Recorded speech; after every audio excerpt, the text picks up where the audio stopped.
Flores Brito, soy estudiante de Ingeniería Industrial y les estaré hablando acerca de las unidades de presión.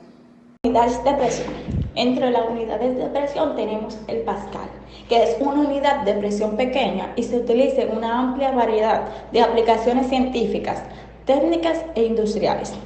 Por otro lado tenemos el bar, que es una unidad utilizada para medir presión. Se utiliza comúnmente en meteorología, oceanografía y en industrias del gas y petróleo. Milímetros de columna de agua. Se utiliza para indicar la resistencia o caída de presión en un sistema de ventilación. Sin embargo, el metro de columna de agua se utiliza en el mismo contexto para medir la presión en sistemas de ventilación o flujo de aire. Presión relativa. Esta se calcula restando la presión atmosférica local de la presión medida en el sistema. Por lo tanto, puede ser tanto positiva como negativa, dependiendo de si la presión medida es mayor o menor que la presión atmosférica. Presión absoluta es aquella que se mide utilizando un dispositivo de medición, ya que tiene en cuenta la presión atmosférica. Esta siempre es un valor positivo y se utiliza en las aplicaciones donde se requiere una referencia constante de presión, como en la física, la química y la ingeniería. Es cuanto de mi parte, gracias de antemano. Ahora le estaré presentando a mi compañero Renzi Lorenz, que estará a cargo del tema caudal y sus unidades. Muchas gracias. Buenas tardes, le habla Renzi Luis Lorenz, soy estudiante de Ingeniería Industrial. Le estaré hablando sobre lo que es el caudal. Se denomina caudal a la cantidad de fluido que circula en una sección determinada de un ducto en cierta cantidad de tiempo. Este ducto puede ser cañería, oleoducto, tubería, río o canal, entre otros. El caudal se asocia al volumen que pasa por un área dada en la unidad de tiempo. Medición del caudal.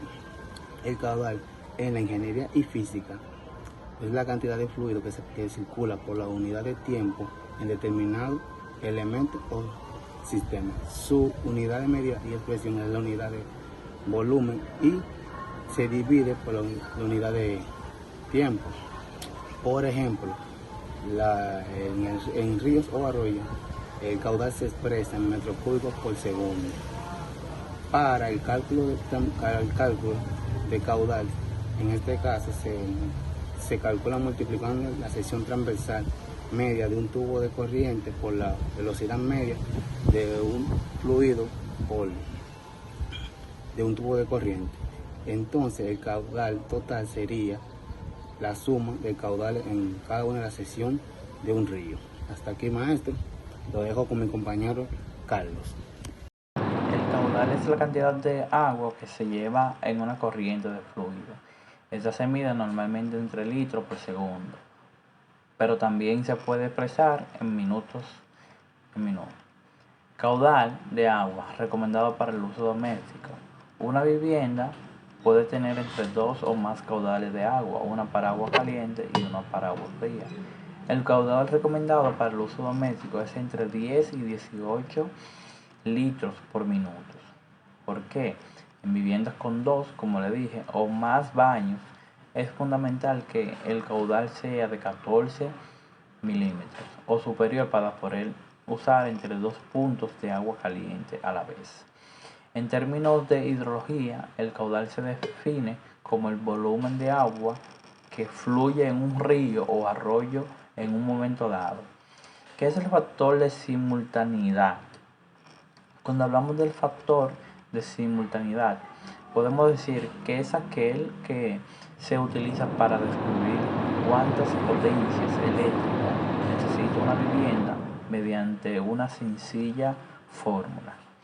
Podemos dividir la potencia máxima que soporta la instalación eléctrica entre la suma de las potencias que necesitan todos los aparatos electrónicos conectados en la instalación eléctrica para poder definir la simultaneidad del factor dado. Muy buenas para cada uno de ustedes. Mi nombre es Daniel Reyes, estudiante de Ingeniería Industrial, y le estaré hablando sobre las partes eléctricas de una instalación. Todos estamos acostumbrados a que al conectar cualquier aparato eléctrico a un enchufe, este empiece a funcionar. Sin embargo, nunca nos hemos preguntado cómo llega la electricidad a este enchufe. ¿Qué partes conforman lo que se le conoce como la instalación eléctrica de nuestra casa, gracias a la cual podemos usar los enchufes? Una razón de ella es una instalación eléctrica. Son circuitos eléctricos que presentan en nuestras casas o en cualquier otro lugar, gracias a los cuales podemos hacer uso de la electricidad para todo tipo de fines. Igual que la electricidad no nos llega directamente de la central eléctrica hasta que llega a un enchufe de nuestra casa. Digamos que casquillo de bombillas que tengamos disponible en ella. También tiene que pasar por una serie de componentes o parte de la instalación eléctrica que nos garantice el uso seguro de esta señal eléctrica. Por lo tanto, vamos a ver las distintas partes que conforman la instalación eléctrica de cualquier hogar. Como una de ellas es línea de acometida. Es un punto por el que llega la electricidad desde la compañía eléctrica a nuestro hoja o domicilio. Generalmente es un punto de acometida que suele ser o bien un contador en nuestra casa o un punto de derivación en caso de ser un bloque de edificio. En resumen, es un punto que separa la electricidad general de la electricidad de nuestro hogar, que suele acabar en la caja general de protección. Otro punto que es la caja de protección.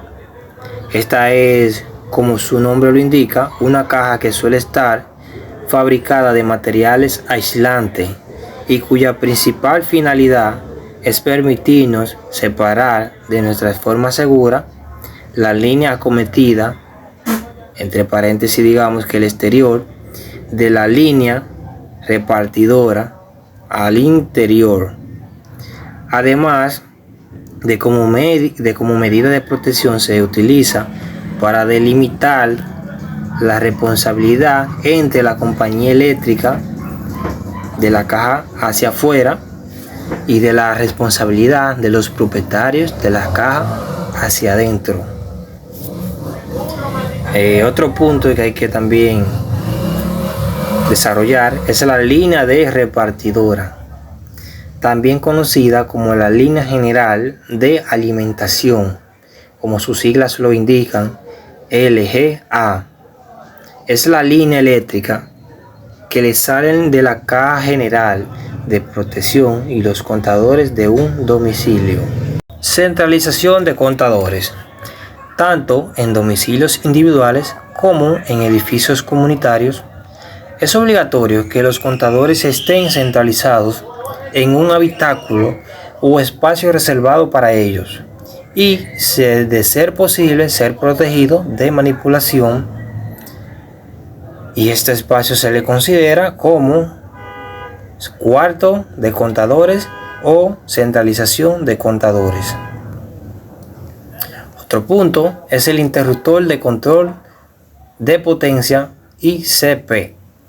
Interruptor es el que se le coloca después del contador, que normalmente dentro del cuadro de contadores está ubicado y justo antes de la instalación eléctrica de nuestras casas.